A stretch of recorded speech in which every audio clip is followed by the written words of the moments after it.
here's an example of how to complete the 3D effect. First off, you've got to make sure that you have filled in paths for everything. So notice these are strokes. See how there's little lines? If I press Control Y, we can see that they are lines. So that's how 3D will treat it. It's going to treat it however it would see it in this Control Y outline view.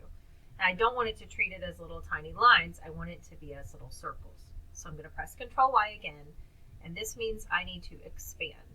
So Object, Expand Appearance. Now that did these. It did not do the bottom. So I'm going to do it again. Object, Expand, okay. Alright, now it seems to be good, but these are not all one object. And when I make it 3D, I want this to be one object. Now, if you didn't want it to be one object, leave it. But if you do want it to be one object, you'll need to pathfind it. So I'm going to go ahead and merge it together with Unite. Okay, now I'm going to click off of there. I've got the whole thing grouped, and now I'm ready to make it 3D. It cannot be black. So you need to choose whatever your primary color is going to be. I'll just do an example with yellow. Or here, I'll do orange because it's easier to see. All right, and then at this point, we're ready to access our 3D tools. You're going to do that under the Window menu, and it's under 3D and Materials. So when you're in here, things will run possibly a little slow, so don't freak out, save frequently, okay? When it comes up, we have the option, and this first one I'll do is a simple Extrude, which means it's going to add depth to it. So I'm going to press Extrude. You'll see that it'll do the depth. And again, if your middle is weird, you'll recognize right now that you have a problem. And you can just Control Z and undo. Okay. Now you can pick up and rotate this freeform. There's a little compass looking thing in the middle that lets you rotate it around. So whatever direction you want it to be, you can rotate it with that little guy. Okay. And then you can decide the actual depth. So it sets to a 50 automatically. And you can try a different number. I find it easier to type these in than it is to try to just drag it, because it redraws it every time. All right, there we go. Now probably for the purposes of a logo, we're not going to want to do much in the way of like twisting, but you can see what twist does. If we click off of it, you can kind of see. So like that really ruins the logo. So 0.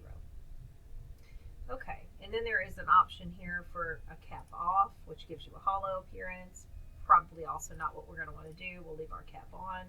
And if you wanted to add a bevel to it, you could add the bevel there.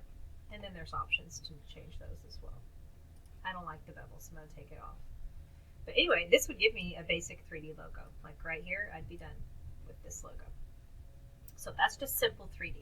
You can still modify your appearance. You could change your colors.